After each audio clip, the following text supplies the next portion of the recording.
జై శ్రీమన్నారాయణ. ఓం నమో గోవిందరాజ స్వామి దేవతాయ నమః. ఈరోజు మనం శ్రీ గోవిందరాజ స్వామి దేవాలయం, జగద్గిరిగుట్ట, కుత్బుల్లాపూర్ మండల్, మేడ్చల్ మల్కాజిగిరి, తెలంగాణ ప్రదేశ్లో విశ్వవసునామ సంవత్సర మే నెల యొక్క రాశి ఫలితాలు తెలుసుకోవడానికి ఈరోజు మనం ఇక్కడ సమావేశమయ్యాం.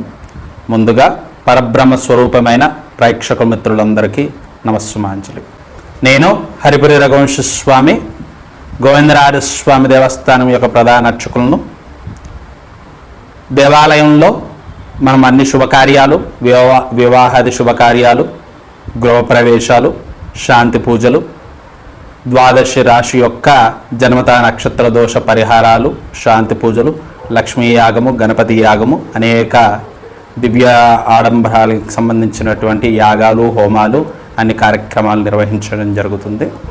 మా ఫోన్ నంబర్ 8686658856, 9849102997. మీకు ఎటువంటి దోషాలు ఉన్నా, ఎటువంటి కష్టాలు ఉన్నా ఆ స్వామివారి యొక్క శ్రీదేవి భూదేవి సమేత గోవిందరాజ స్వామి యొక్క అనుగ్రహంతో ప్రతి ఒక్క వాటికి పరిష్కారం తెలియజేయడం జరుగుతుంది. ముందుగా ద్వాదశి రాశుల్లో తెలుసుకునే ముందు విశ్వక్సేన ఆరాధన చేసుకుందాం. వక్రతుండ మహాకాయ కోటి సూర్య సమప్రభ నిర్విఘ్నం కురుమే దేవ సర్వకార్యస్తు సర్వదః. ఆ లక్ష్మీనారాయణ స్వరూపమైన శ్రీదేవి భూదేవి సమేత గోవిందరాజ స్వామికి వారి యొక్క ప్రార్థన. గురుముఖమనదిత్యుప్రాహ వేదం నక్షేష్యాం నరపతి పరక్లుప్తం శులకమాదత్కామ్యహాం శ్వశురమరవింద్యం రంగనాథస్య సాక్ష్యాస్ ద్విజకులదలకాంతం విష్ణుయత్తం నమామ్యహాం. ఓం శ్రీ లక్ష్మీనారాయణ పరబ్రహ్మాయ నమో నమః. విశ్వవసునామ సంవత్సరం మే నెల 2025 సంవత్సరం ద్వాదశి రాశి యొక్క రాశి ఫలితాలు తెలుసుకుందాం. ఆ శ్రీదేవి భూదేవి సమేత గోవిందరాజ స్వామి అనుగ్రహం వల్ల అన్ని నక్షత్రం వారికి, అన్ని రాశుల వారికి శుభం కలగాలని ప్రార్థిస్తూ ముందుగా మేషరాశి. ఈ మే నెలలో మేషరాశి వారు ఇన్వెస్ట్మెంట్, షేర్ మార్కెట్లో పెట్టుబడులు పెట్టేవారు తగు జాగ్రత్తలు తీసుకొని పెట్టుబడులు పెడితే చాలా ఉత్తమోత్తమం. వీరికి డబ్బు బాగా కలిసి ఉన్నప్పటికీ వారికి అంతగా కలిసి రాకపోవచ్చు. చేతిలో డబ్బులు కావాల్సినంత ఉన్నప్పటికీ అనుకోని ఖర్చులు పెరుగుతూ ఉంటాయి. ఈ మేషరాశి వారు అనుకోని ప్రయాణాలు చాలా చేస్తూ ఉంటారు. దానివల్ల వారు సరిగ్గా తినకపోవడం వల్ల అనారోగ్య సమస్యలు ఎదురవుతూ ఉంటాయి. ఈ మేషరాశి వారు ఈ మే నెలలో మాట్లాడేటప్పుడు తగు జాగ్రత్తగా ఆలోచించుకొని, 1-2 సార్లు ఆలోచించుకొని మాట్లాడడం చాలా ఉత్తమోత్తమం. ఈ మేషరాశిలో వారి విద్యార్థులకు ప్రభుత్వ రంగ ఉద్యోగాలు కావచ్చు, ప్రైవేట్ రంగంలో ఉద్యోగాలు కావచ్చు, మే 3వ వారం నుంచి కలిసి వచ్చే అవకాశాలు చాలా అద్భుతంగా కనిపిస్తున్నాయి.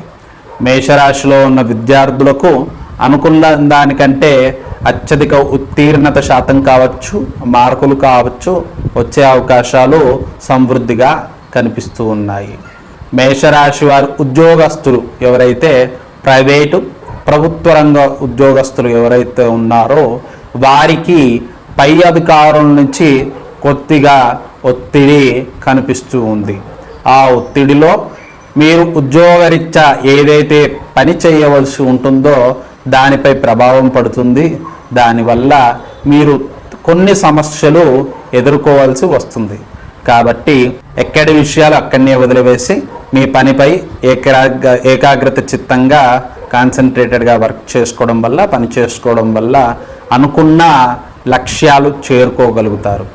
మేషరాశి యొక్క రైతులకు ఈ నెల వర్షాభావ ప్రభావం వల్ల అనుకున్న సమయానికి నీరు లేకపోవడం, వర్షం లేకపోవడం వల్ల కొద్దిగా ఇబ్బందులు పడినప్పటికీ వారు అనుకున్న ధాన్యాన్ని, ధనాన్ని సమకూర్చుకోగలుగుతారు. ముఖ్యంగా ఈ మేషరాశి వారు ఏ నక్షత్రం వారైనా సరే ప్రయాణాలు చేసేటప్పుడు 1-2 సార్లు ఆలోచించుకోండి, కన్ఫర్మ్ చేసుకొని ఆ ప్రయాణం చేసుకోవచ్చా లేదా, ఆ ప్రయాణం చేసుకోవడం వల్ల అనుకున్న కార్యక్రమం దిగ్విజయవంతంగా జరుగుతుందా లేదా అని తెలుసుకోండి. ఈ మేషరాశి విద్యార్థులు కొద్దిగా ఒత్తిడికి లోనయ్తూ ఉండవచ్చు, డిప్రెషన్గా ఉండవచ్చు.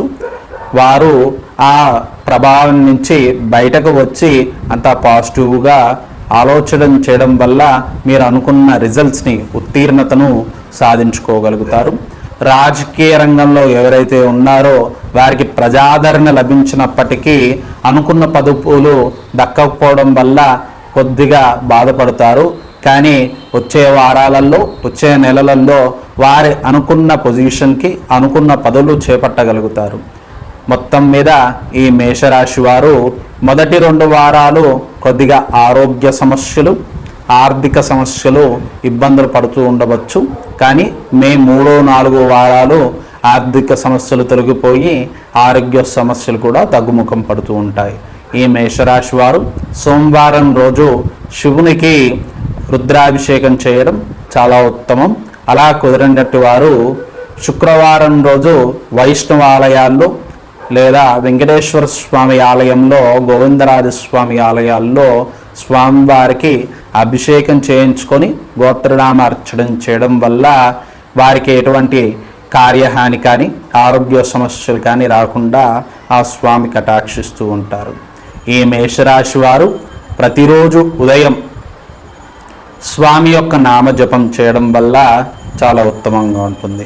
ఈ మేషరాశి వారు ఏ జపం చేయాలి అంటే ఓం నమో నారాయణాయ నమః, ఓం నమో నారాయణాయ నమః అన్న మంత్రాన్ని 11 సార్లు కానీ, 21 సార్లు కానీ, 51 సార్లు కానీ ఇంటి నుంచి బయలుదేరే ముందు జపం చేయడం ద్వారా ఆ నారాయణ యొక్క అనుగ్రహంతో వారి కష్టాలు తొలగి, కార్యహాని తొలగి వారు అనుకున్న పనియం దిగ్విజయవంతంగా జరుగుతుంది. మొత్తం మీద ఈ 12 అనగా 12 రాశి వారు ప్రయాణాలు చేసేటప్పుడు జాగ్రత్తగా ప్రయాణాలు చేసుకోవాలి.